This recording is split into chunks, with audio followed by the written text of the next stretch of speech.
Boa noite, gente. Boa noite a todos, a todas e a todos presentes. Primeiramente, agradecer, né, a todos e todas estarem aqui nesse novo episódio do Diálogos Múltiplos, que ocorre mensalmente, sempre às últimas terça-feiras do mês. Precisamos informar também que isso fica gravado, porque depois a gente coloca no YouTube, né? Então, a gente precisa informar vocês sobre essa gravação, para poder ter, né, a consciência de que está sendo gravado. Bom, como a gente estávamos no mês de janeiro, mês que se aborda o assunto da saúde mental, nós tivemos um pequeno problema técnico e não pôde ocorrer, então foi transferido para hoje, mas sabendo que ocorre sempre às últimas terça-feiras e, excepcionalmente, está ocorrendo no dia de hoje. E por falar em saúde mental, foi o tópico que nós decidimos trazer esse mês, saúde mental, prevenção e cuidado. Teremos duas pessoas hoje para poder debater. A doutora Marise Oliveira, psicóloga clínica, na abordagem centrada na pessoa, e Petra Vieira, psicóloga clínica também, mestranda em psicologia clínica. Como debatedor, teremos Marcos Aurélio Lordão, especialista em psicologia humanista, existencial, fenomenológica. Ocorre da seguinte forma, a nossa forma de esse diálogo acontecer, porque é um diálogo de fato, né? Fica aberto em algum momento para todos poderem participar. As pessoas que são as expositoras da noite vão falar por 10 minutos, na sequência a doutora Marisa, depois Petra, e Marcos entra para poder trazer reflexões e perguntas sobre o que foi exposto. E logo em seguida, fica aberto. Basta vocês abrirem a câmera, né, para poder falar. Pode também escrever, muita gente às vezes não consegue falar. E voltamos novamente para um segundo bloco, exatamente igual ao primeiro, em que haverá ambas expositoras e debatedor, e a gente finaliza também abrindo para as pessoas poderem se colocar. Tá bom?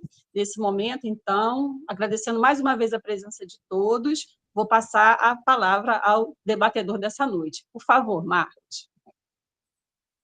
Boa noite, pessoal. É uma satisfação estar aqui com vocês. E aí, né, Elizabeth, o quanto é fundamental, na verdade, a gente falar sobre saúde mental todos os dias, né?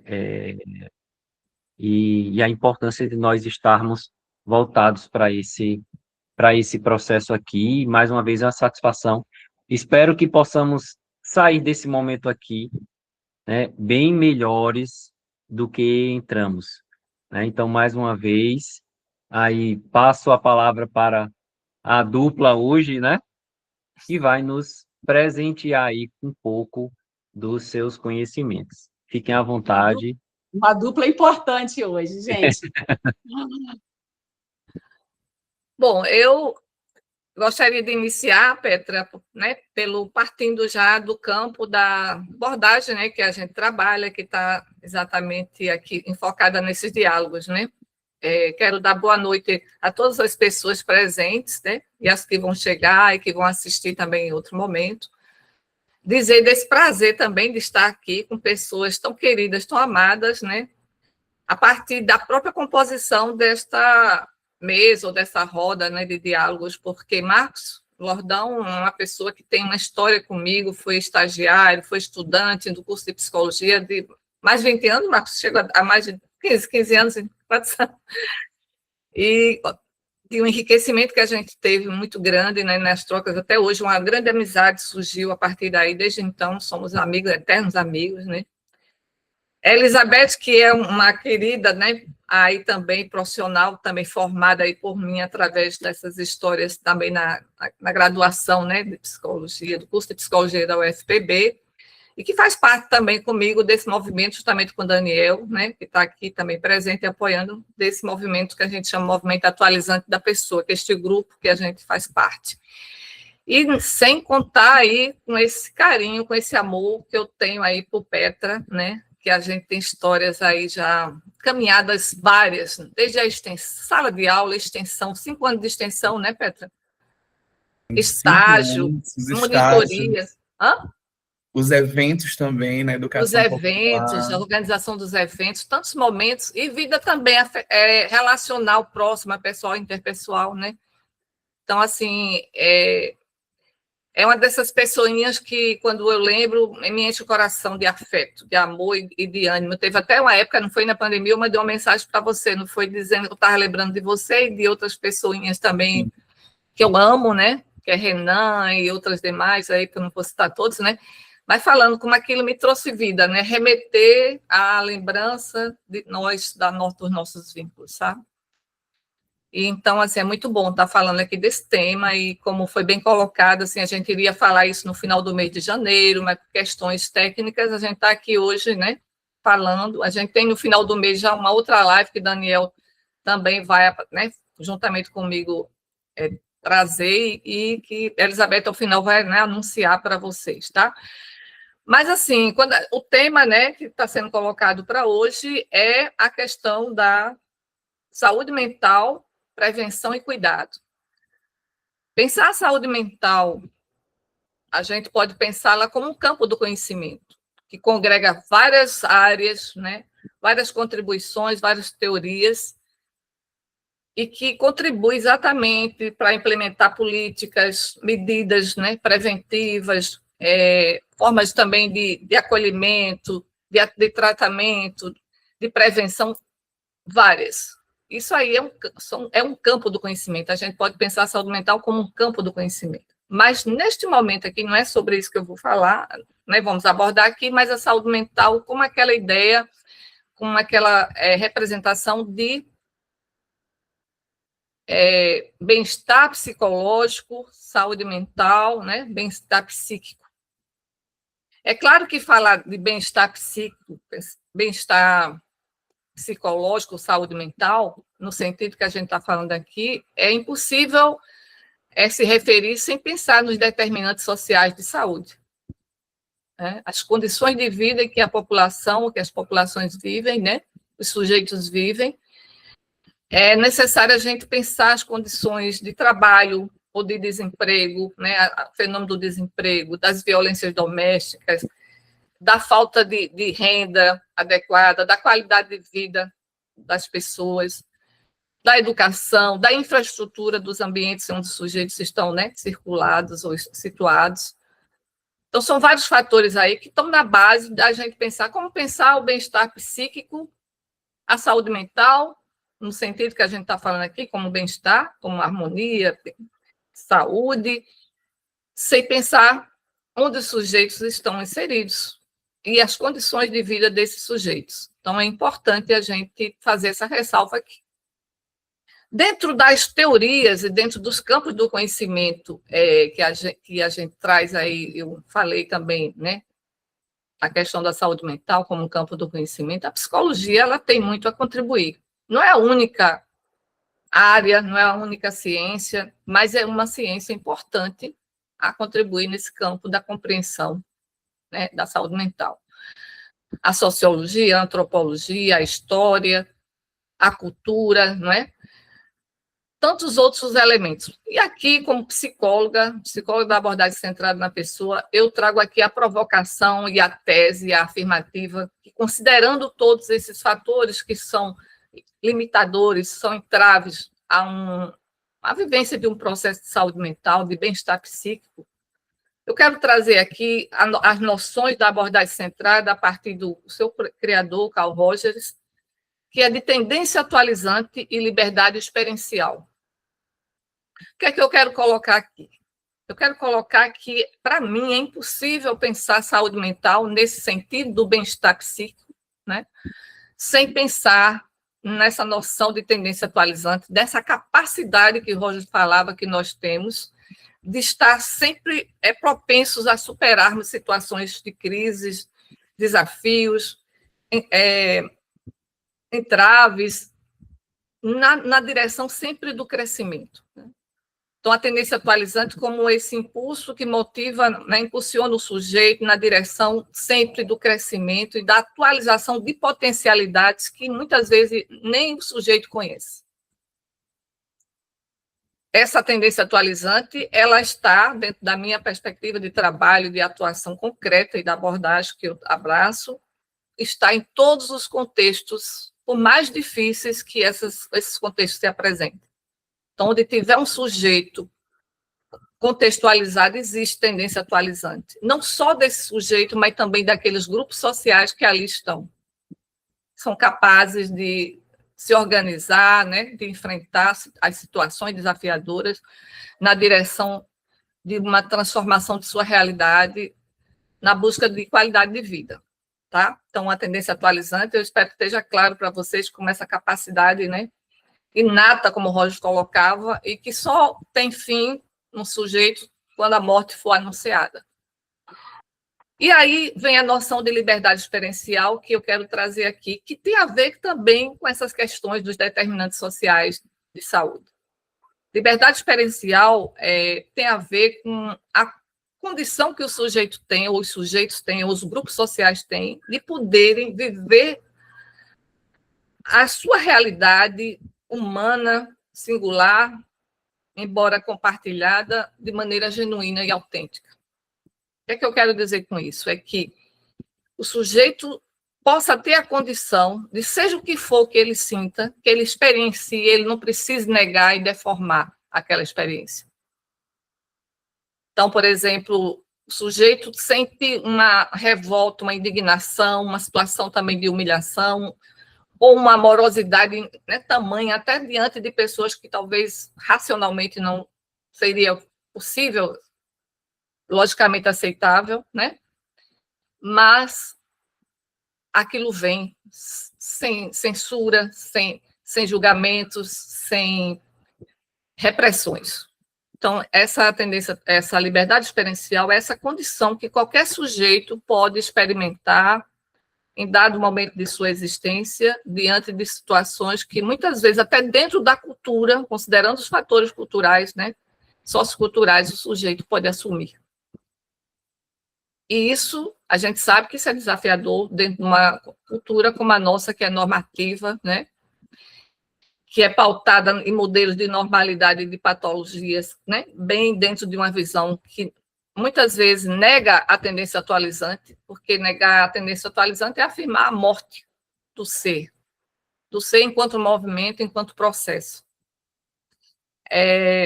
Essa noção de liberdade experiencial exatamente tem a ver liberdade porque há a possibilidade de eu me permitir perceber coisas em mim que antes eu negava, antes eu deformava, para se adequar ao contexto cultural, aos valores, né, instituídos dentro da sociedade, dentro do que foi valorizado e reproduzido na minha família, dos meus grupos, né, mais próximos, significativos mais próximos. E aí tem a ver com a noção de experiência, porque Rogers vai dizer, isso vocês podem ver, gente, bem mais claramente no livro Psicoterapia e Relações Humanas, volume 1, tanto na noção-chave, no capítulo sobre a noção-chave, como também no Problemas do Autoconhecimento, onde Rogers vai trazer, Rogers não, no caso a Kim G, que trabalha com ele, dentro, né, construindo esse livro, a noção de experiência que ela diz que é tudo que constitui o psiquismo em seus aspectos tanto conscientes quanto inconscientes. Então, a experiência é aquilo que eu vivencio em mim aqui agora, vocês também comigo e os que estão aqui presentes, que muitas vezes eu não tenho a condição presente de nomear nesse momento o que seja, tá? Mas que é potencialmente possível de vir a se tornar consciente. Então, essa noção de experiência, Rogers traz dentro da abordagem como essas dimensões que nos envolvem, que estão aqui presentes em nós, mas que algumas estão acessíveis à consciência, à percepção, no caso, à percepção, e outras não. E dentro de uma cultura que a gente vive inautêntica, repressora, conservadora, violenta, muitas vezes o sujeito não tem essa condição de acessar essa liberdade, essa experiência, experimentando a liberdade experiencial.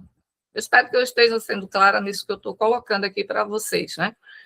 Então, a liberdade experiencial tem a ver com essa condição que eu possa me permitir, consiga me permitir sentir aquilo que muitas vezes dentro do meu meio social não é aceitável, mas que é muito verdadeiro aqui para mim e que eu possa perceber essa experiência.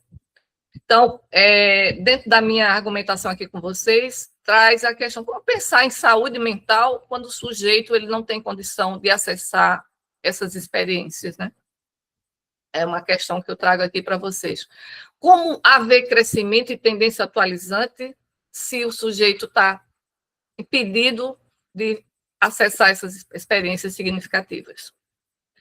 Então, dentro desse contexto, aí também tem outras noções que estão relacionadas a essa argumentação que eu estou trazendo aqui, que é da liberdade experiencial e tendência atualizante, que é a noção de eu, que é uma noção fundamental da abordagem, que é como o sujeito vem a construir, a partir das suas relações mais significativas dentro de uma sociedade, dentro da família como meio social, que, né, reproduz a sociedade, os valores societais,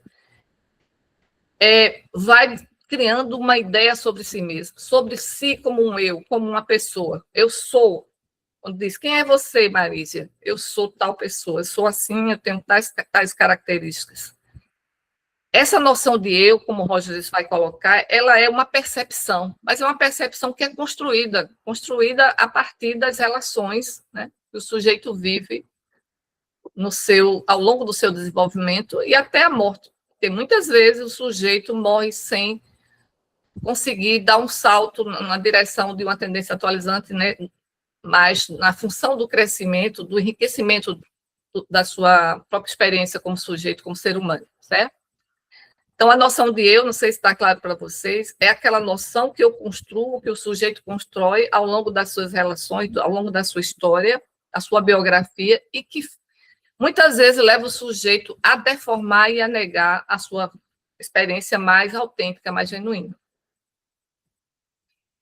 Essa noção de eu, quando ela se constrói ou se institui, que geralmente é mais provável dentro de um nível de desacordo com a experiência ou com aquilo que o sujeito realmente vem vivenciando ao longo da sua existência, esse sujeito ele entra num nível de incongruência, que aí é outra noção da abordagem que é fundamental. Então, a gente pensar a saúde mental, eu queria dizer que só nesse primeiro bloco, eu acho que o meu tempo talvez esteja até estourando, é pensar, a provocação é essa, o sujeito pensar a saúde mental no nível de desacordo entre o eu e a experiência.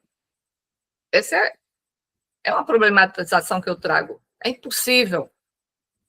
Quanto mais o sujeito, nós como sujeito, pessoas, a gente tem condição de entrar numa sintonia, num acordo entre o que a gente está sentindo e o que a gente está percebendo, naquilo que é verdadeiramente autêntico, genuíno em nós, mais saúde mental, mais condição de ter saúde e bem-estar psíquico a gente tem. Embora muitas vezes, dentro dessas noções conservadoras e ahistóricas de que o sujeito, para ter saúde mental, tem que ter equilíbrio, né? A harmonia, ser harmonizado, muitas vezes o próprio desequilíbrio, dito desequilíbrio, aspas, é uma revelação do próprio equilíbrio no sentido da saúde e do bem-estar psíquico. Para esse primeiro momento, Marcos, eu não sei se eu já estourei meu tempo, ainda tenho tempo, porque eu falo muito, eu queria colocar mais essa defesa, essa tese, né? Defender essa tese de que saúde mental, considerando os fatores, né? Os determinantes sociais, que muitas vezes impedem do sujeito dentro de uma cultura conservadora, violenta, né? Homofóbica, machista, patriarcal, antivida, né? Antivida, contra a vida, fica inviável. E aí eu queria exatamente trazer isso aí para pensar como dentro de uma cultura como a nossa, o sujeito pode acessar as experiências mais genuínas, mais autênticas dele ou dela, em ambientes que não facilitam esse acesso, né? Essa congruência, esse encontro entre o que eu sinto e o que realmente eu estou percebendo aqui. Então, mais ou menos, por enquanto, é o que eu gostaria de colocar. Espero que eu tenha tornado claro isso aí, né? E vamos seguindo aí nesse diálogo, viu? Para provocar aí, agora passo para a Petra, que a gente continua nesse diálogo. Ok, então vamos lá. Eu acho que você traz muito da noção da abordagem centrada na pessoa de uma forma genuína, né? E aí traz essa praticidade, a gente entender esses conceitos que, teoricamente, às vezes a gente se distancia, ou pelo menos o público em geral se distancia, para perceber como isso se aplica no cotidiano, sobretudo nesse recorte que a gente traz de compreender, né, os processos de saúde mental. E aí, quando você traz isso nessa articulação com os determinantes sociais, você traz justamente aquilo que Rogers traz enquanto inato, que é essa tendência atualizante, mas essa tendência atualizante ela não vem do nada. Ele também sugere que, dadas as condições favoráveis, é que esse sujeito vai conseguir alcançar a sua autorrealização, que é nisso que ele busca e se centra ao decorrer do seu processo de vida. E aí, quando a gente começa a pensar sobre a saúde mental, né, desse ser, que também luta para, congruentemente, ser ele nessa sociedade que o já coloca num lugar, por vezes, em que ele precisa responder a coisas que nem são intimamente ele que inspirou, né? Não é uma coisa que ele está ali querendo atingir, mas enfim, acaba gerando muitos dos sofrimentos. E aí, quando a gente fala especificamente de um público, como os trabalhadores, por exemplo, a gente percebe quando a gente avalia os dados muito recentes, né, que tanto a Previdência Social quanto a Agência Nacional de Medicina do Trabalho, elas colocam como as causas de afastamento, né, a saúde mental como a maior delas, assim, cerca de 534 mil casos, esses são os que são notificados, a gente está falando de casos que têm um registro, a gente não está levando em consideração as subnotificações, porque se a gente levar em relação à subnotificação, esse número ainda é maior, né, e aí quando a gente vai na saúde mental, mas quais as causas principais? Ansiedade e depressão, que são ditas os transtornos comuns, né, e aí a gente também segue ali do burnout, né, e do estresse. Depois vem essa publicação em relação à previdência, os custos, né, que se tem por esse afastamento, porque quando esse trabalhador ele se ausenta da sua atividade de trabalho, o Estado ele precisa dar ali a assistência para ele. E aí a gente fala mais de 954 milhões de reais para que isso possa ter algum tipo de tamponamento em relação a isso. E se coloca isso enquanto um gasto, né?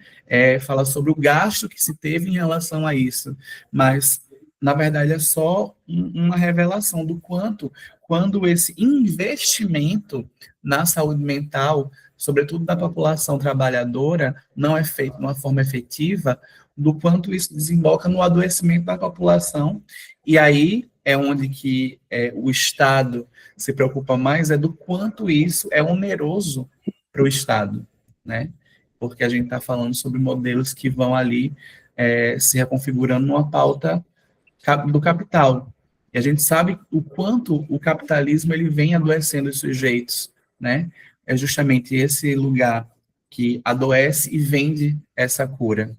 Um sujeito que busca a sua autorrealização, ele acaba se fragmentando porque a congruência desse ser, ela confronta diretamente com aquilo que são as verdades produzidas pelo capital, né? Quando Marisa fala ali do sujeito que busca estar em harmonia, esse próprio sujeito dessa harmonia, esse viés harmônico, ele perpassa por tantas questões que desembocam na estética. Hoje as pessoas buscam ter a mesma sobrancelha, o mesmo cílio, a mesma boca inchada, né? E aí a gente vai padronizando e harmonizando, né, essas pessoas para um adoecimento, para um nível estético que adoece, para um status social que adoece e para uma performance, né, que não vai de encontro com aquilo que de fato é esse ser, ou que ele se propõe a ser, porque as condições que lhe são ofertadas são reduzidas, mínimas, fracionadas e repensadas a todo custo para fortalecer um modelo de capitalismo, né?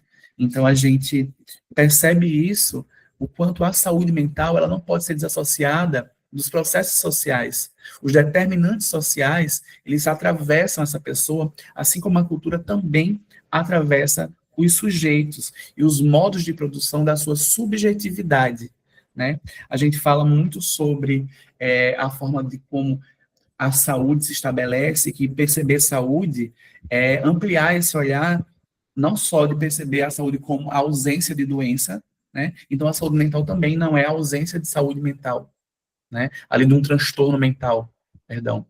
Então, a pessoa que convive com um transtorno mental, inclusive se a gente for ver nas estatísticas, é basicamente toda a população brasileira, em algum nível, em algum momento, vai apresentar um comprometimento, né?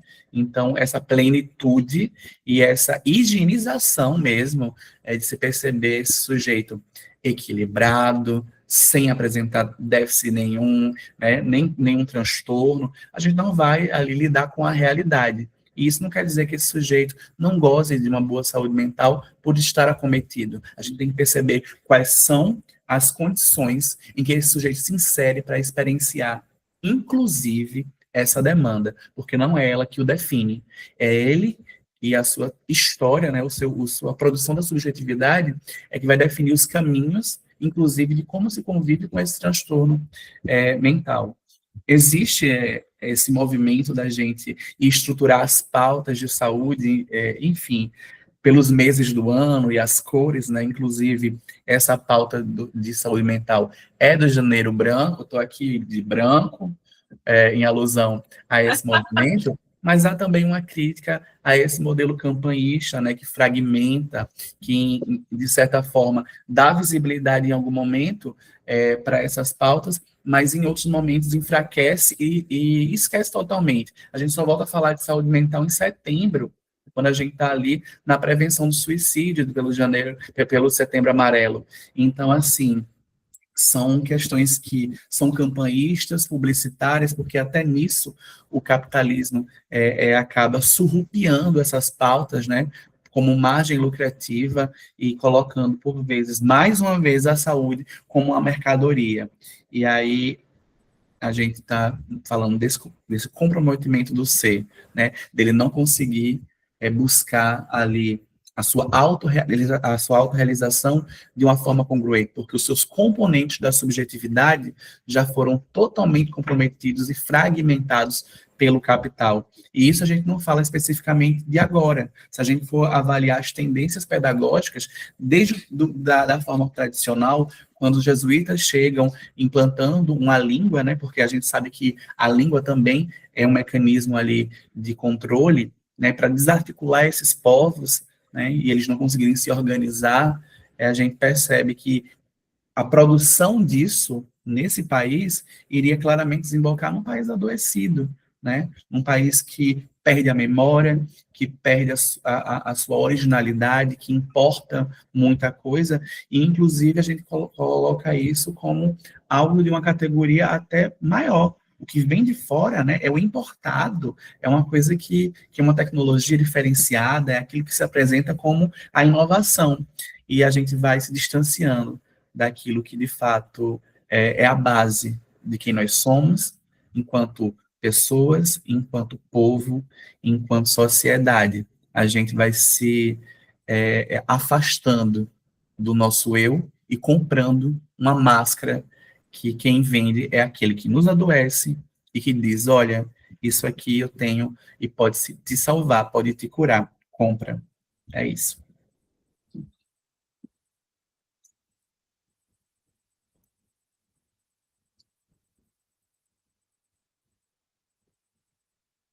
Ó, a Zenéia já está trazendo contribuições aqui, mas acho que Marcos vai fazer a articulação, né? Beleza, também vi aqui, Petra, estou atento. Beleza. Então, vamos tentar, né, fazer algumas colocações.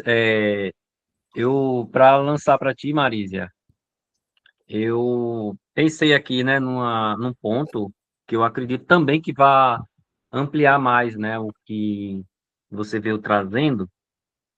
Eu separei aqui uma ideia, né, e vamos trazer Khalil Gibran, E ele certa vez disse assim, né? E disse o divino: ame seu inimigo.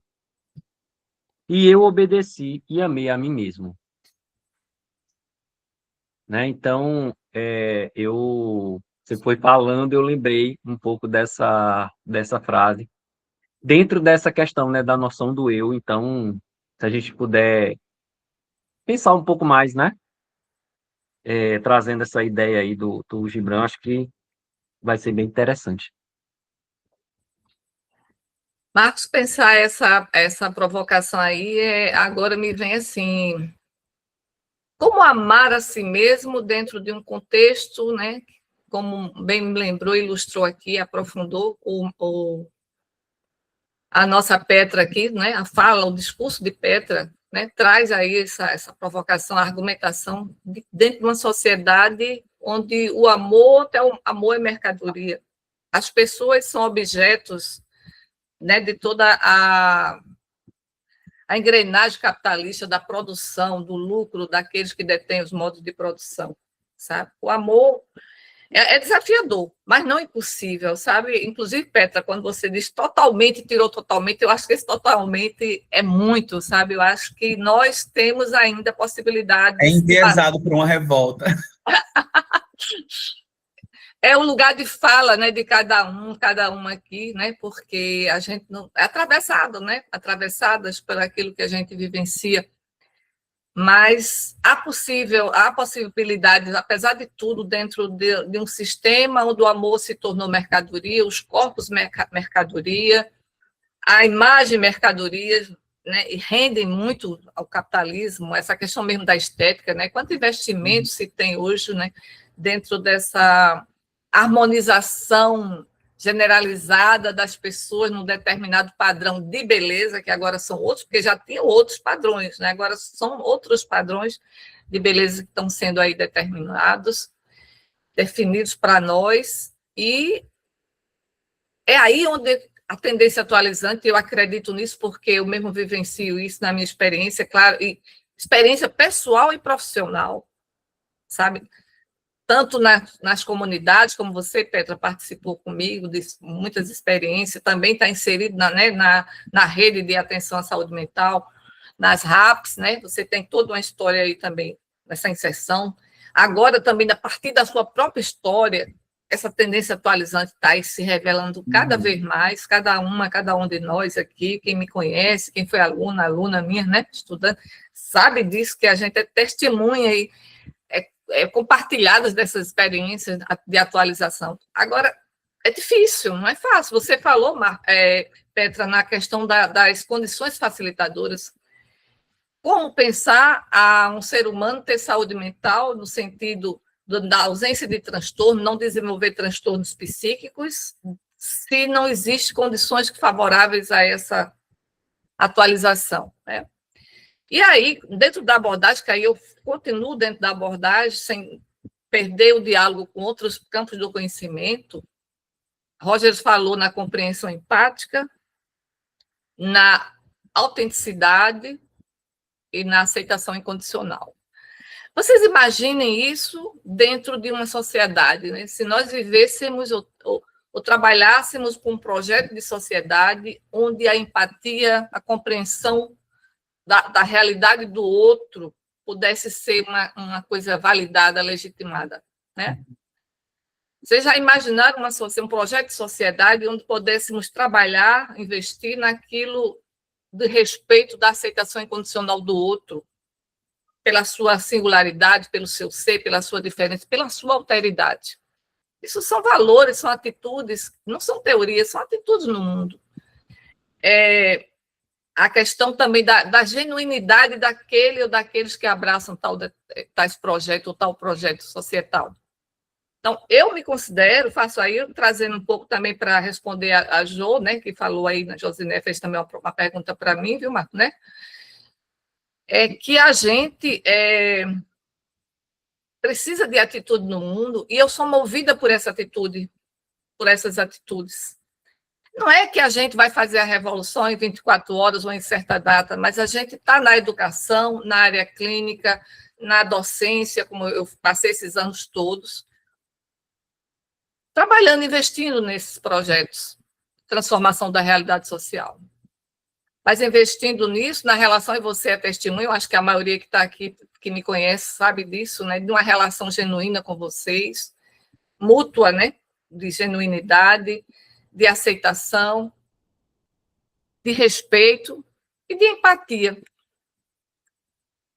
Mas isso dentro de relações específicas, né? Na sala de aula, na extensão, na pesquisa, nas convivências outras fora da academia. E até hoje, que é isso. Quando eu penso a saúde do trabalhador, que você trouxe muito essa questão da saúde do trabalhador, que isso é muito forte dentro da sociedade capitalista, Petra, eu pensei assim que existem trabalhadores e trabalhadoras, mesmo dentro dessa engrenagem, que, como eu, sou privilegiada, né?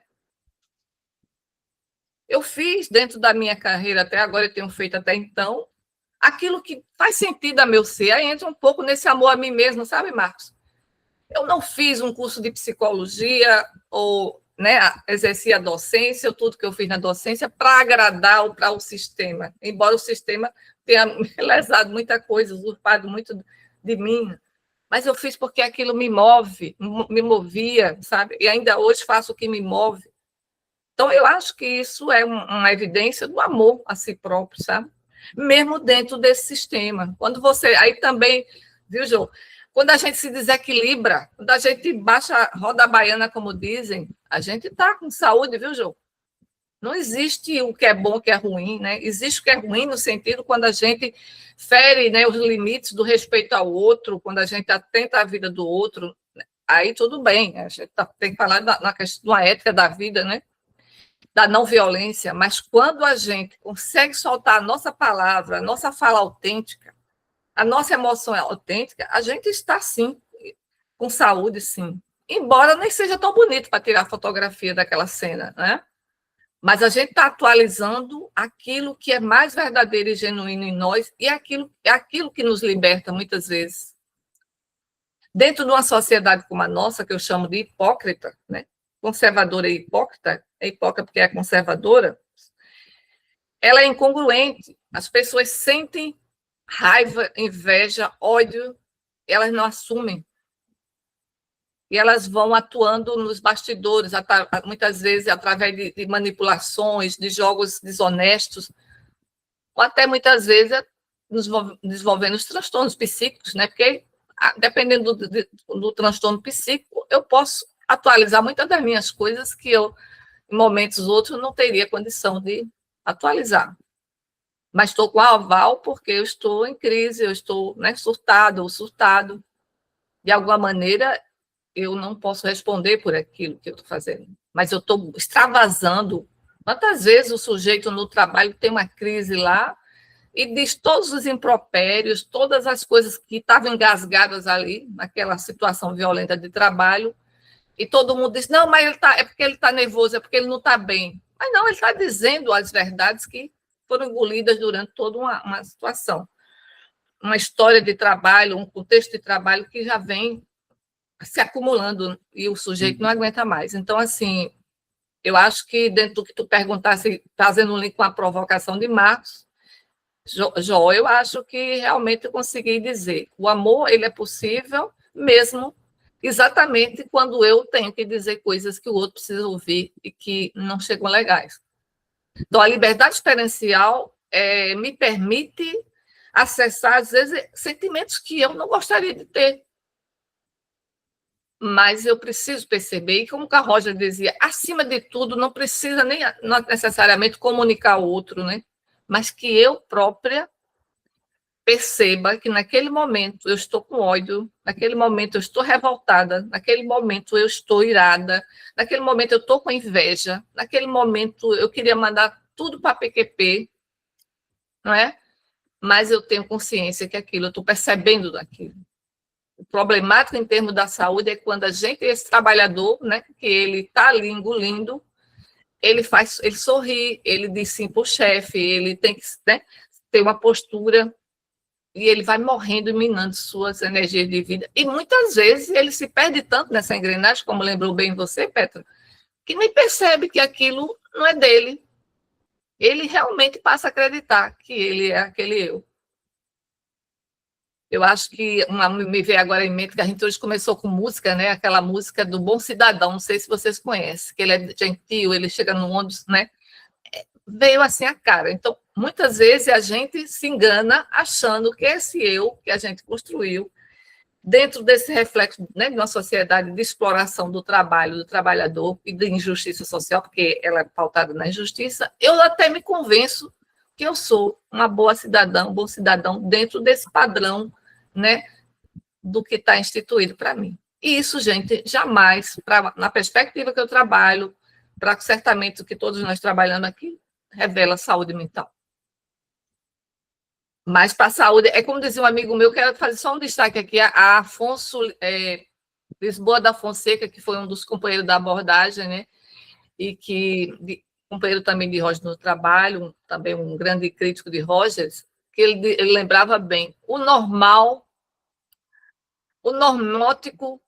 não é normal, não é saudável, né? Porque o normótico é exatamente esse que entra dentro dos padrões instituídos, se conforma com aquilo e acredita ser aquilo, e que a sociedade considera como normais, pessoas normais. Petra, estou aí, aberta. Eu sei que Elizabeth está com a mãozinha levantada já faz um tempo, né? Então, né, Marcos? E aí, só queria frisar isso que você trouxe e me atravessou muito, essa máxima de que a sociedade ela é hipócrita por ser conservadora, mas a gente se questiona se ela é hipócrita por ser conservadora ou ela é conservadora justamente por ser hipócrita, porque esses construtos se retroalimentam, né? Perfeito. Se fragmentam, se confundem, mas é o que me trouxe. Eu acho que Elizabeth pode falar para a gente poder retornar ao chat, eu acho. Vai lá, Elizabeth. Boa noite, gente. Parabéns, inicialmente parabéns. A Marísia trouxe de uma forma bem didática, conceitos muito importantes, mas que o tempo não cabe, né? E ela conseguiu trazer, eu acho que ficou compreensível. Petra, eu guardei, vou guardar em algum momento, em algum artigo, algum livro que eu irá de produzir, comprar máscara de quem nos adoece. Isso reverberou em mim de uma forma, assim, sabe, muito forte o que você trouxe. De fato, a saúde mental jamais vai se restringir ao campo somente, né, da psicologia. Fico muito feliz da gente estar aqui num diálogo em que a gente atualize Roger, né? Porque essa questão de condições necessárias e suficientes, isso me irrita profundamente. Suficiente o quê? E trazer, não tem mais como a gente hoje não trazer esses elementos todos que vocês trouxeram, né? Desses determinantes sociais que estão fora. Embora essa saúde mental tenha um campo muito mais amplo, eu vou trazer para a psicologia, porque aqui eu estou com alguns psicólogos e psicólogas aqui, então eu vou fazer o recorte para cá. Como a Marisa começou, a psicologia tem muito a contribuir para isso, mas, assim, eu fiquei pensando de que forma. Se a gente tem uma psicologia, no fórum que eu tive nacional, né, da ACP esse ano, eu vi uma pesquisa assim que a gente ficou... Os psicólogos não, alguns deles, né, e o número era considerável, não consideram alguns elementos do que foi trazido aqui, por exemplo, racismo, né? E como é que é isso? Assim, não, mas isso não tem a ver, eu ouço a pessoa, sabe aquela coisa assim, eu estou ouvindo a pessoa, eu estou com a pessoa? Esses elementos não têm entrado em alguns espaços onde está a psicologia, que é essa psicologia que a gente está aqui discutindo para contribuir, de alguma forma, com tudo isso.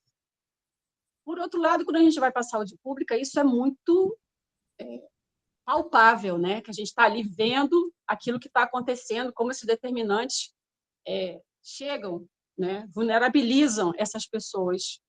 E, no resumo, tudo, a gente acaba com medicalização e vamos embora.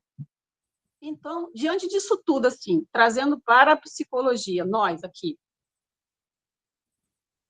disso tudo, como de fato a gente pode contribuir com isso? Era essa a pergunta para as duas. Obrigada, gente. Eu acho que quando você traz essa provocação, Eu acho que a gente consegue englobar tanto isso que você provoca, quanto o questionamento de Daniel. Eu vou ler, Marísia, para você, porque eu acho que tem um ponto comum na resposta disso para ambos, tá certo? Ok. O senso comum tende a restringir o tema da saúde mental ao consultório e à psicoterapia, como se fosse o único espaço para o tema, fosse a clínica tradicional. Como lidar com o tema de modo mais abrangente, incluindo outros espaços, como ambiente de trabalho, escola, família e comunidade? Qual é o papel da psicologia nesse processo? Eu acho que você pergunta e você sugere as respostas, Elizabeth, sobretudo nas pautas, né, raciais e de gênero, enfim, todos esses componentes que atravessam o sujeito na sua experiência na sociedade, a gente precisa colocar isso enquanto os determinantes sociais também, né, obviamente, mas quais são os fatores de risco e os de proteção desse sujeito, né, no seu processo de saúde e doença?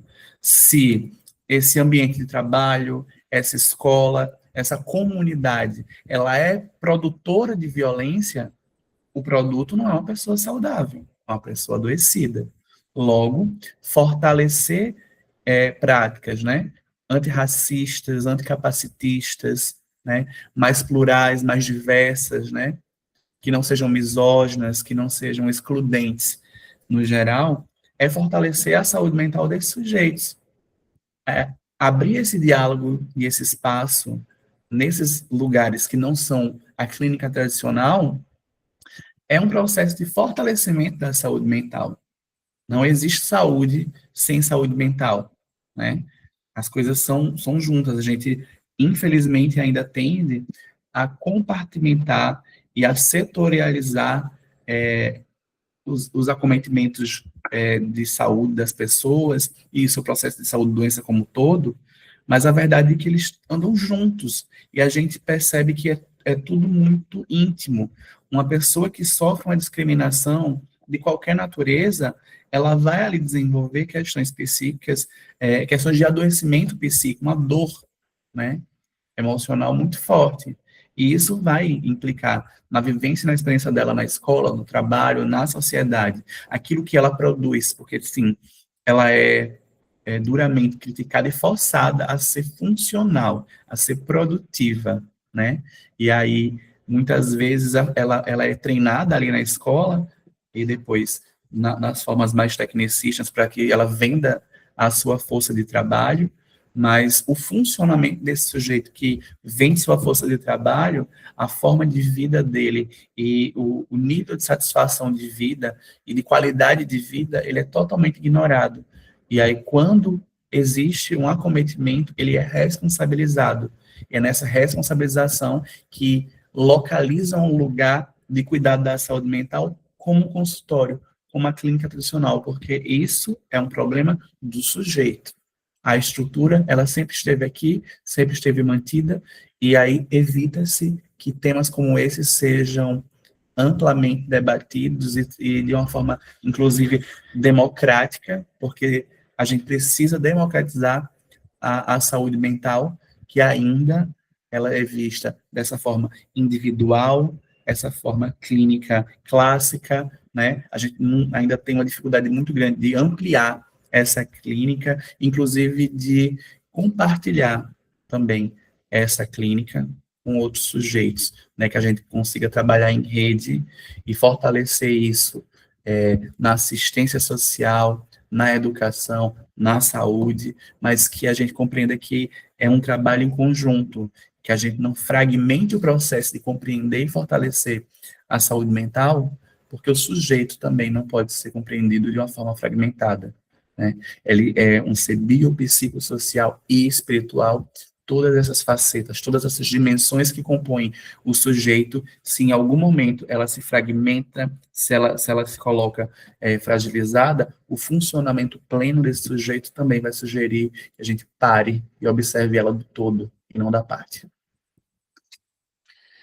Tentando responder também a tua provocação, Elizabeth, e a de Daniel, né, que eu acho que as duas casam muito bem, vai trazer exatamente o que eu ia falar no segundo momento, né? Que eu organizei minha fala para 2 momentos, mas a pergunta já chegou antes, então... Mas pode começar o segundo momento. Não, eu vou aproveitar, o momento é agora, aqui é agora da história, né? Então, assim, primeiro trazer, como eu tinha colocado no início, que é impossível pensar a saúde mental desatrelada de outros saberes, de outros campos do conhecimento, né? Falei da antropologia, da história, da cultura, quantas contribuições os diversos campos, a medicina, que aqui, inclusive, liberta da medicina, né? Da fisioterapia, tantos outros campos aí dos saberes dentro da saúde, das ciências humanas, ciências sociais, do direito, da engenharia, é impossível pensar, né?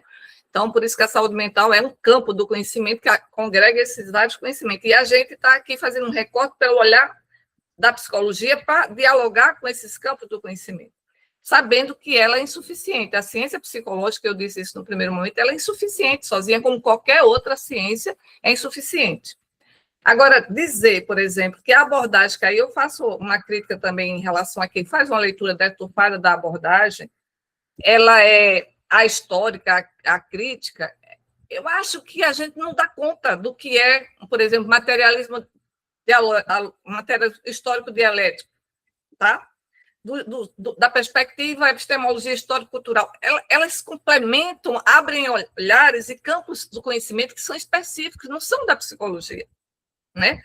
A psicologia sabe dar contribuição, como elas também devem reconhecer a contribuição da psicologia para compreender os processos psicossociais, mas não dá conta, porque nenhuma ciência, nenhum campo, né, vai dar sozinho, isoladamente, conta de um fenômeno tão complexo como é o ser humano e a sociedade.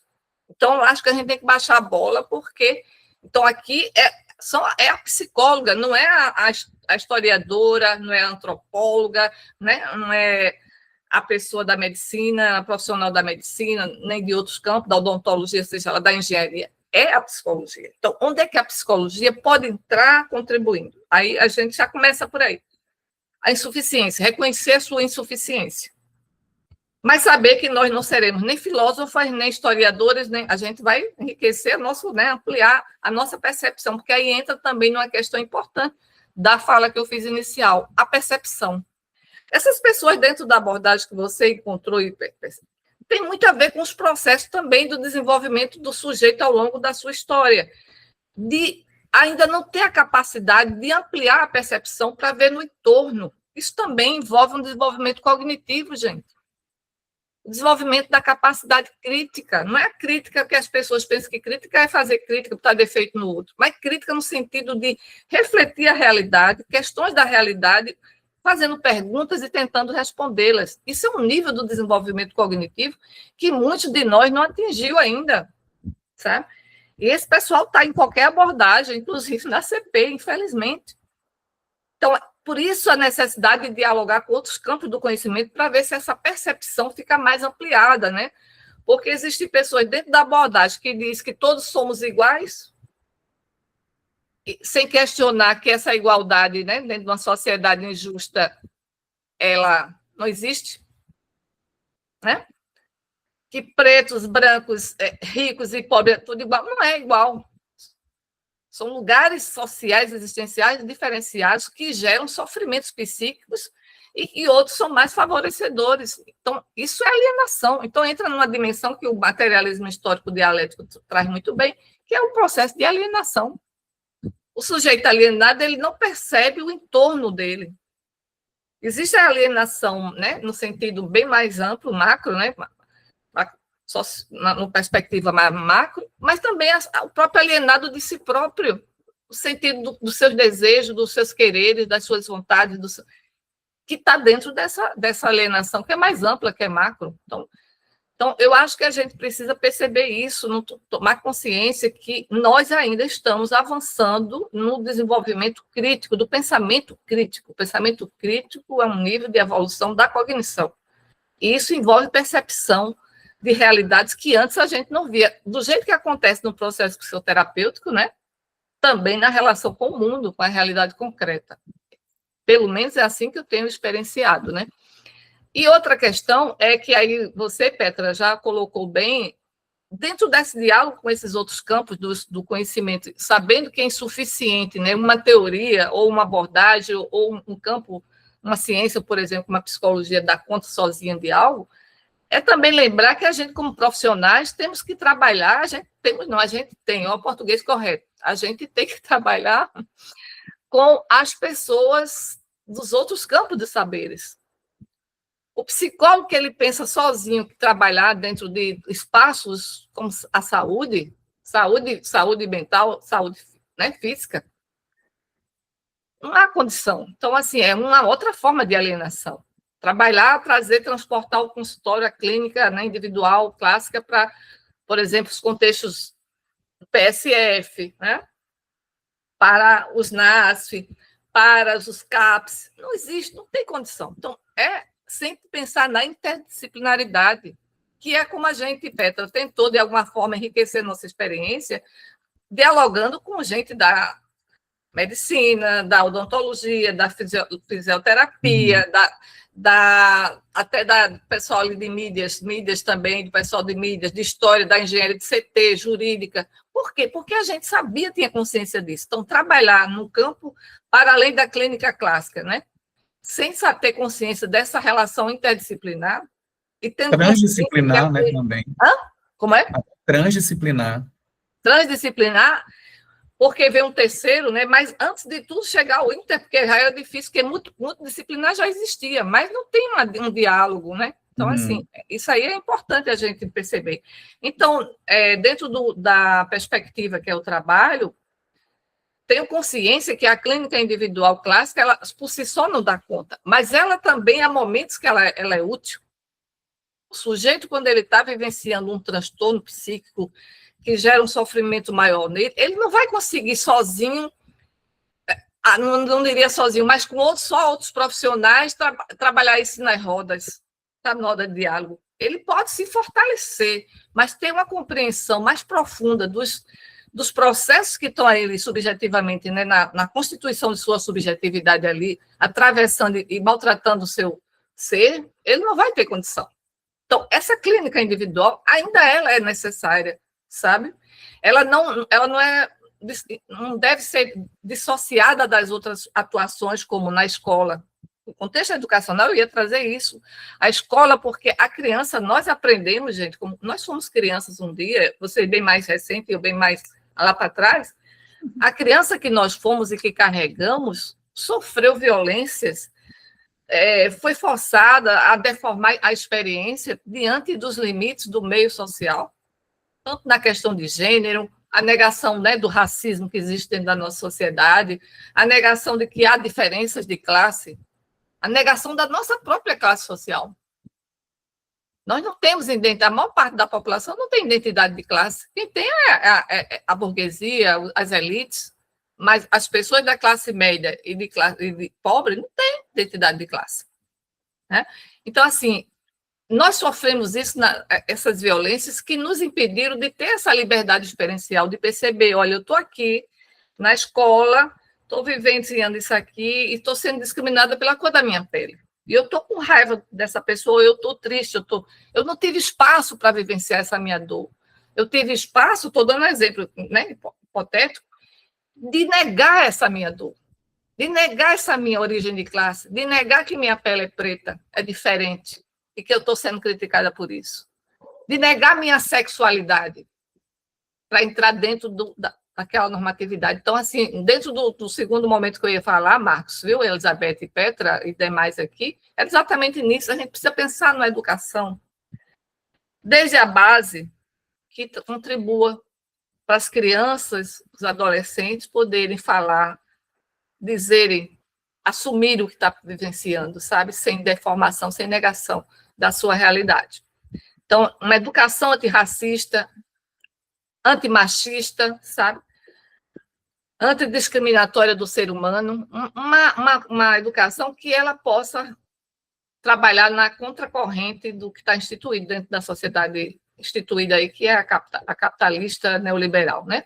Então, assim, precisa trabalhar nas escolas, interagir com as unidades básicas de saúde, as equipes, fazer essa atuação em rede, né, que é isso que a gente precisa, pensando, eu estou dizendo aqui como projeto societal de uma nova realidade, de uma utopia, né, que traga mais condição das pessoas poderem ser incluídas, mesmo com suas diferenças, incluídas nas suas diferenças, sabe, nas suas singularidades. Então, é ousado, é uma utopia, é um sonho, a gente está perseguindo, eu estou perseguindo, né? Então, dizer que isso vai dar conta aqui, daqui a 10 anos, sei quantos anos, estamos caminhando, a história está avançando, porque foi no meio desse contexto de muita repressão, de muita falta de liberdade experiencial, que as grandes invisibilidades humanas estão emergindo.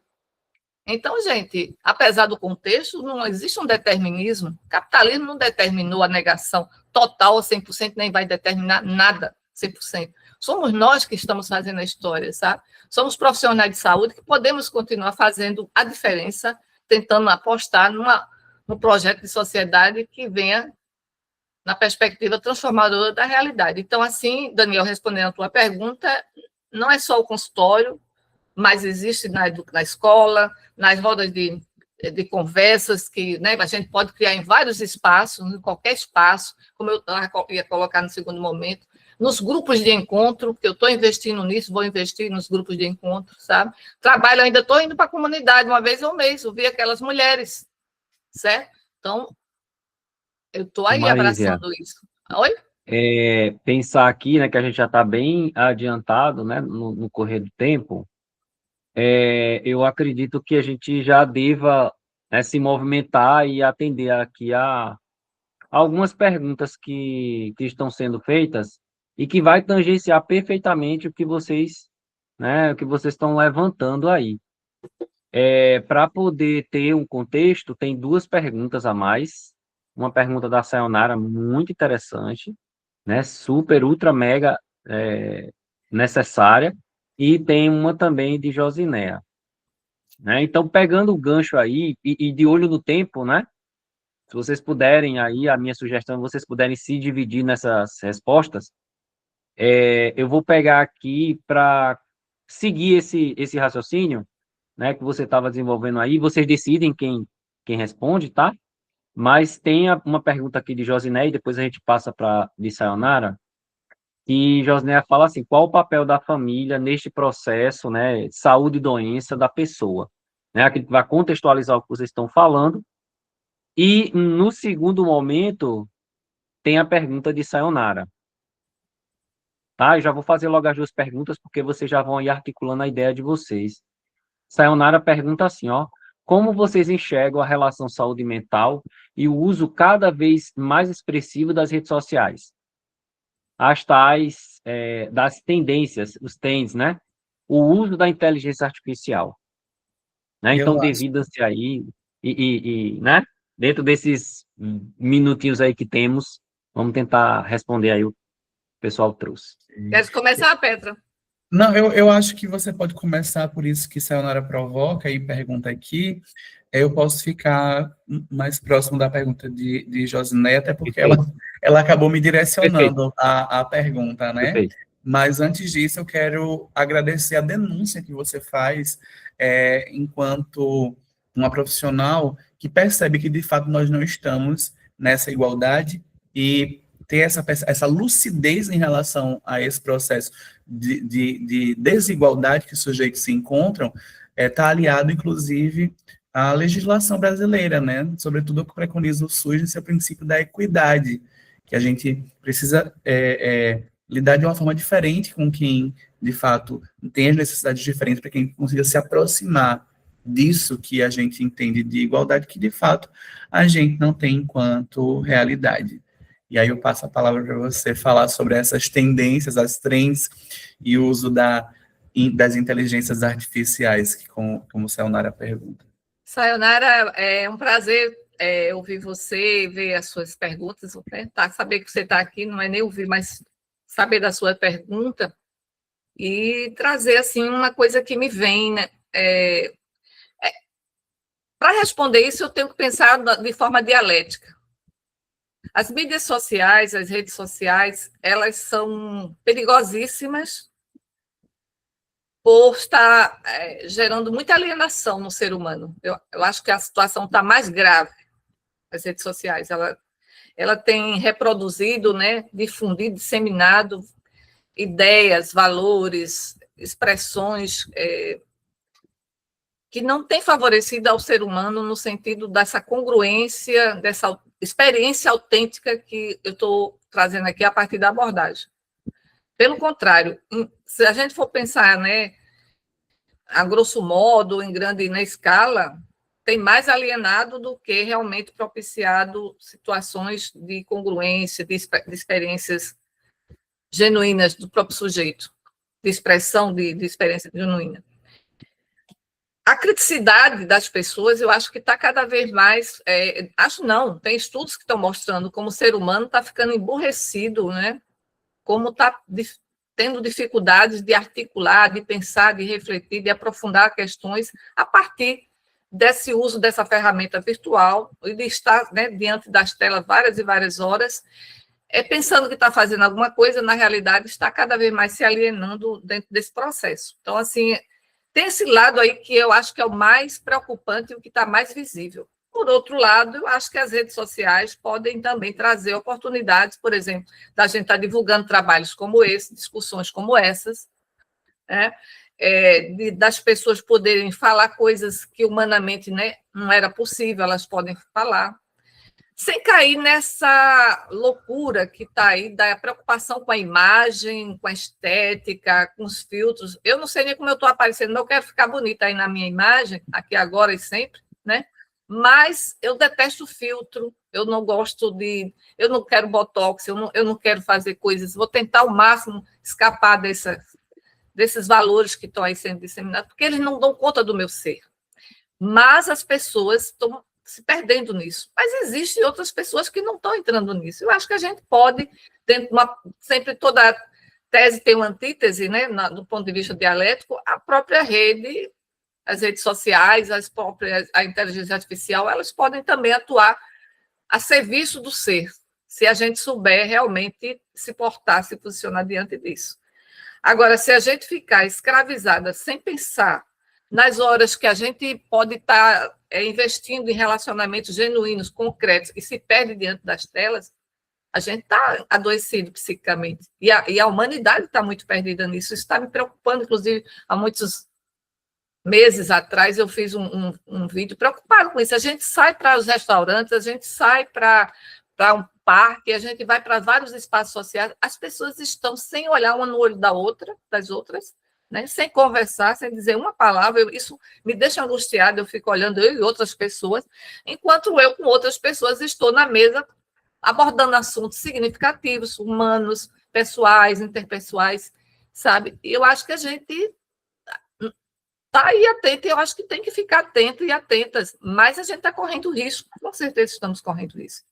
Agora, há essa possibilidade da gente reverter essa situação, esse contexto, na perspectiva de uma outra possibilidade. Inclusive, eu, como pessoa, me sinto uma existencialista, não por filosofia, por ser uma filósofa, mas pelo meu ser. Eu preciso de ser humano, eu preciso olhar no olho, eu preciso estar com pessoas, eu preciso disso, eu me enriqueço com isso, e eu vou investir nisso, minha vida toda tem sido até, então, nessa perspectiva. Tanto é que eu estou investindo, eu vou investir em grupos de encontro, gente, saibam, tentar criar espaço onde as pessoas possam conviver e falar delas, compartilhar experiências, certo? Então, as rodas, né, que a gente pode criar também, que necessariamente não seriam grupos de encontro, mas que as pessoas possam compartilhar suas vidas. Então, eu acho que a gente tem muito também a fazer. E até online, como eu já fiz, grupos de encontro online, e deram certo. Então, não é só uma alienação. O cuidado é que a gente precisa ter, até que ponto isso tem a ver comigo, com o meu eu, com o meu ser, até que ponto isso me enriquece, ou está me alienando, ou me viciando, me tornando dependente. Quantas horas eu tenho utilizado diante de uma tela, né? Quantas convivências concretas eu tenho tendo? São questões que nós, seres humanos, precisamos fazer para avaliar um pouco o nível de nossa saúde mental. Eu mesma já percebi, eu não sei vocês, que se eu ficar, antes de dormir, muito tempo olhando no Instagram, por exemplo, eu vou demorar a dormir. Então, eu paro logo, afasto logo de mim, não quero nem ver, porque o meu sono é fundamental, minha saúde é mais importante. Então, são posturas também, aí vem a questão da prevenção, né? Como prevenir, como se autocuidar. Não há outra forma, buscando relações significativas, genuínas, e não a ilusão das relações virtuais, que não são relações, né? São fantasias, são fantasmas que a gente arruma ali para se esconder, e buscando espaços concretos de convivência, sabe? Eu acho que fazer essa autoavaliação, perceber como é que a gente está, participar de espaços relacionais concretos, seja também na rede social, né, a partir de grupos de encontro, ou rodas de diálogo sobre alguma questão que a gente queira vivenciar, ou então estando atuando também, que isso é uma coisa não separa da outra, atuando em espaços, né, da saúde, com pessoas, com comunidades. Isso traz muita vida e muita saúde para a gente, sabe? Mas contribuindo numa perspectiva transformadora social. Porque se a gente continuar repetindo e reproduzindo o que já está aí, e aí eu vou dar um exemplo concreto, eu acho que, Sayonara, quando você também participou um pouco da comunidade, sabe disso, e Petra também, quem participou, sabe de como a gente podia criar espaços, né, onde as pessoas pudessem ser, falar do racismo que sofre, da discriminação que sofre socialmente. Isso também traz muita vida para essas pessoas, e também a gente sai com muita vida dali, daqueles espaços relacionais. Então, assim, é o que eu posso dizer em relação a essa ameaça. Há um perigo, com certeza grave e grande, a gente tem que tomar cuidado. Eu estou tomando os meus cuidados, estou, né? Há necessidade de trabalhar isso nas escolas, nos espaços de saúde, nos diversos espaços da rede, né, nos níveis de atenção, e na nossa vida particular, sabe? Porque não adianta a gente estar falando sobre isso e reproduzindo isso no nosso cotidiano. Então, fica um nível de incongruência muito grande, teoricamente falando, porque aí eu só queria fechar minha fala aqui sobre a questão da atitude, fazendo as atitudes de Rogers, e eu disse num evento da abordagem, o mundo está precisando de atitude, gente. Teoria já tem muita, muita gente está encharcada de teoria, de conhecimento. Eu quero ver posicionamento no mundo. Aí eu trago também o Martin Buber. É preciso estar diante do mundo, agindo, tendo uma postura diferenciada. Agora, ficar só debruçando sobre filosofia, sociologia, né, cultura e outras coisas, e não ter uma atuação completa no mundo, eu acho que fica só no nível, é uma repetição, uma reprodução do nível de incongruência, ou seja, do desacordo entre o eu e a experiência. Eu penso que eu estou contribuindo, mas eu estou só filosofando, mas no mundo eu não consigo materializar aquilo que eu tanto penso que acredito e estou defendendo. Então, é basicamente isso que eu queria colocar. Estamos com o tempo estourado, agora, Petra, fica à vontade. Petra. Ok, eu acho que você acaba fechando uma gestalt e abrindo muitas outras, Marísia. Eu acho que vai ter que ter um encontro, inclusive, para falar especificamente disso que Sayonara traz, porque eu acho que é muito importante esse tema e muito atual também. Mas aqui vamos para a pergunta de Josinéia, quando ela fala do papel, né? Ela quer saber do papel da família nesse processo de saúde e doença da pessoa. Compreender o papel dessa família, inicialmente, a gente primeiro precisa pensar qual é o conceito de família, de que família a gente está falando, né? Porque até juridicamente existem várias formas de se compreender a família, seja ela nuclear, homoafetiva, unipessoal, multiespécie, e a gente tem uma gama de definição diversa para compreender essa família. Mas, além disso, a gente precisa compreender que ali é o ensaio.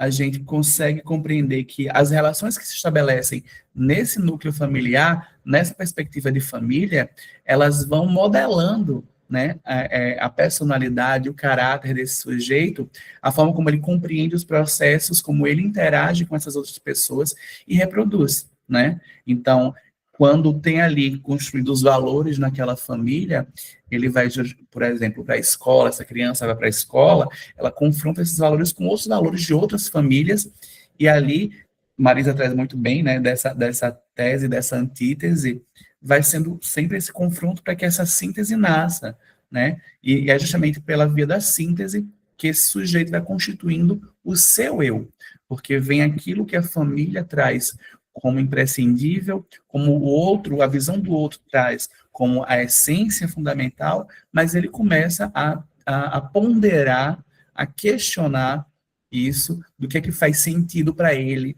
dentro da sua existência, né? Porque ele vai se atualizando, e nessa atualização ele vai tentando ali se autorrealizar, né? Ele vai nessa perspectiva.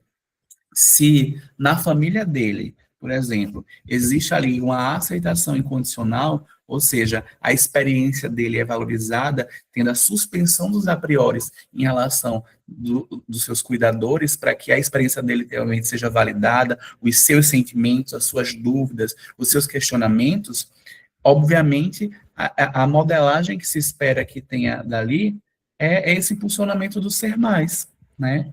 Em detrimento de um lugar onde a norma se estabelece, independentemente da vivência do sujeito, isso vai adoecendo esse sujeito, né?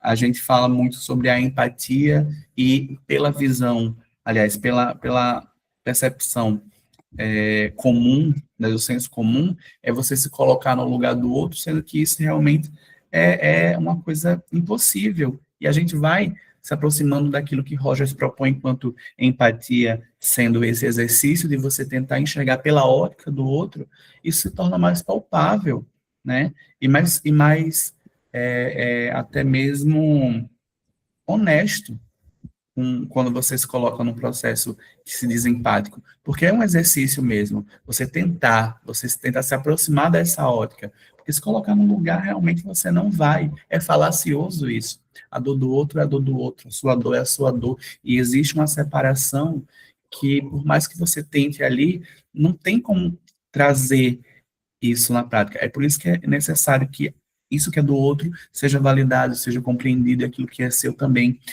encontre um lugar de acolhimento.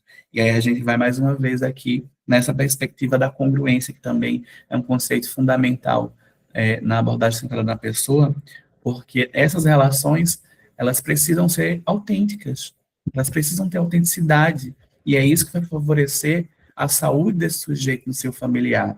Se essa pessoa não consegue ser ela em sua plenitude, nas suas convicções, nas suas críticas, nos seus medos, e ali naquela família, mais uma vez, ela é vítima dessas múltiplas violências e microagressões diárias, ela não conseguir ter essa plenitude, ela vai adoecer, né?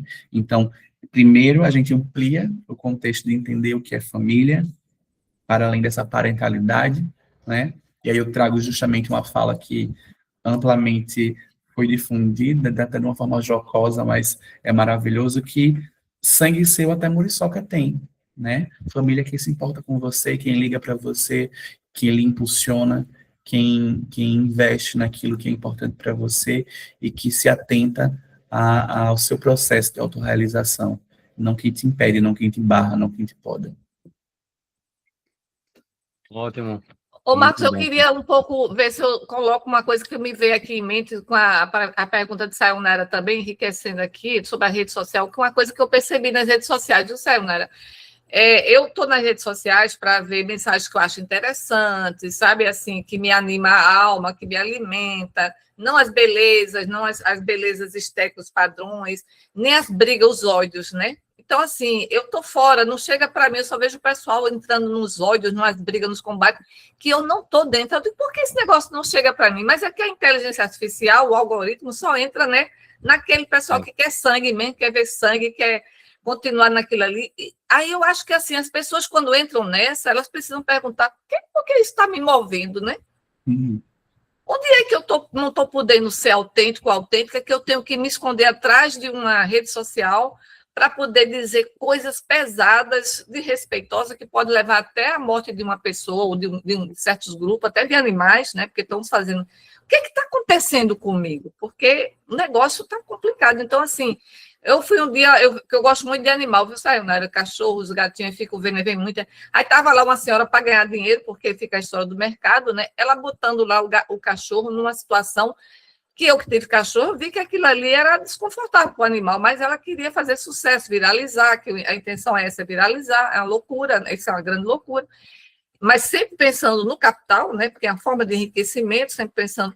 E aí eu fui dizer assim, tadinho do cachorrinho, a mulher veio com todo o ódio para cima de mim, querendo briga, né, eu cortei logo, porque eu não estou afim. Aí eu disse, Desculpe, senhora, foi só um comentário, uma percepção, fique em paz, tranquilo. Ou seja, o jogo é começar uma guerra ali para continuar isso sendo alimentado, disseminado, expandido e achar que isso é o que vai me validar ou validar qualquer outro ser humano. Então, acho que a gente precisa também fazer as questões para nós, qualquer um de nós, uma de nós, né? O que é que me leva a entrar nesse jogo? O que é que está me levando? O que é que de mim, do meu ser? Aí eu decodi que a psicologia clínica, viu, Petra? E Daniel e Marcos, Elizabeth, Jó e demais que estão aqui presentes, ajuda, sabe? O que é que me move internamente, está me movendo internamente, que eu estou gastando meu tempo, né? Me prendendo nessas brigas, nessa disseminação de ódios e não de reflexões, né? E, ao mesmo tempo, também querendo manter um padrão de beleza, de imagem que...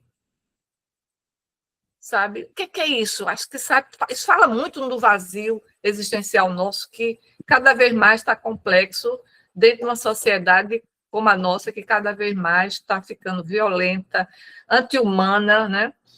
Muito na contradireção, no contrasentido do que a gente está falando aqui, discutindo. Então, assim, não abramos mão da capacidade de reflexão, de autorreflexão.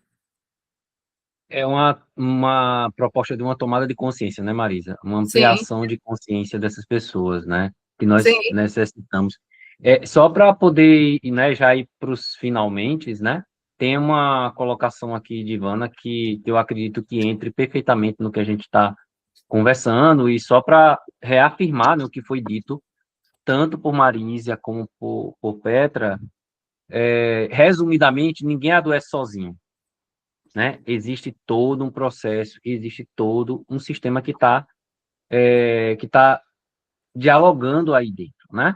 Então, a Ivana coloca assim, é mais uma reflexão, na verdade, né?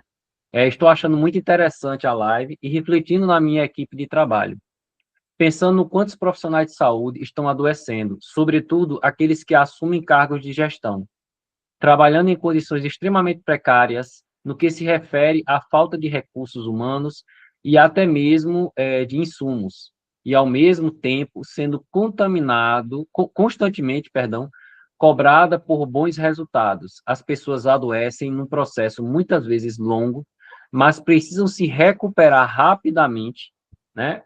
Quase num passe de mágica para voltar ao trabalho, enfim, né? E aí ela traz que é mais uma reflexão, né? Então, nessa sociedade da pressa, né? Como o sociólogo Do Schumann, ele traz desempenho da sociedade do cansaço, né? perfeitamente. E aí, né, vamos, né, Elizabeth, eu acredito que agora vamos para os finalmente mesmo, né? Colocações aí rápido e veloz, né, dos palestrantes aí, Marísia, Petra. Só agradecer, falar mais uma vez do prazer de estar aqui discutindo certas temáticas, sendo provocada, né? Isso ajuda também minha cognição, minha capacidade reflexiva, e de estar aí com você, Petra, nesse diálogo, assim, eu fico muito orgulhosa, muito...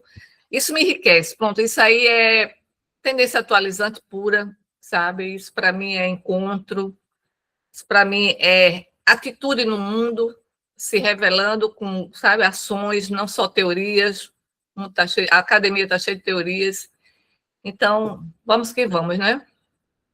Também quero agradecer a oportunidade de estar aqui com vocês hoje, agradecer a tudo que foi colocado aqui, né, porque isso vai alimentando muito, né, a gente se vê muitas vezes num sentimento de que estamos lutando ali meio que sozinhos e que somos incompreendidos, mas de vez em quando a gente encontra umas pessoas aí que estão também ali, né, nessa luta, né, e também estão tendo alguns dissabores que a gente acaba tendo na nossa prática diária. Então, assim, esse lugar aqui, além de trazer tudo isso, acho que muito mais importante até do que as contribuições que eu pude dar aqui, de alguma forma, foi de trazer, de vivenciar essa troca e de me alimentar, né, para o que de fato importa, que é essa luta efetiva na saúde mental.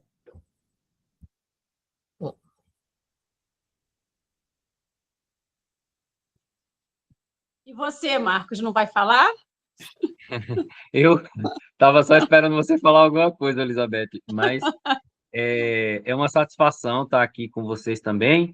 A ideia, né, só pregando um gancho aí, a ideia não é ter certezas, é ter mais e mais dúvidas, é ser mobilizado por essa inquietação que é tão presente em nós.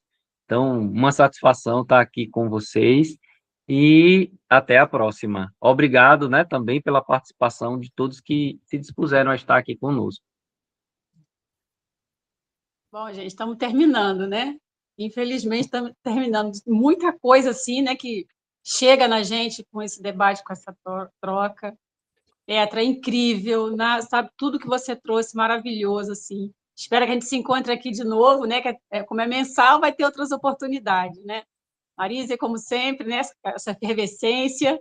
Marcos, né? O controle do tempo é chato, não é, Marcos? Ser Né? senhor A do gente tempo é fica ali, né? difícil. É a parte chata. Obrigada, Marcos, também Marisa, Petra, todos e todas aqui presentes. Só para falar, né, gente, para fechar, teremos o 5º episódio já marcado para 24 de fevereiro, a última terça-feira, como eu falei no começo, às 7h30, conforme combinado. Daniel Oliveira vai ser o nosso expositor. Daniel é teólogo, está aqui presente, hein, gente? Psicólogo clínico e pós-graduando na abordagem centrada na pessoa, com o tema Quando a Fé é Capturada, a agenda política da teologia do domínio no Brasil contemporâneo. Muito atual tema, né? Um ano de eleição, um ano difícil, muitas reflexões, inclusive trazendo o que a gente está falando tudo aqui hoje, né? Está tudo junto, tá bom? Muito obrigada pela presença de todos, de todas, de todos, né? Foi uma gratidão, essa a gente sai alimentado, né? Assim, cheio de vida daqui, tá bom? Até o 5º episódio, gente. Um abraço a Obrigada. todos. Obrigada também, Boa Elizabeth. noite. Obrigada a todos, todas, todos. Tchau, gente. Um abraço. Obrigado. Parabéns.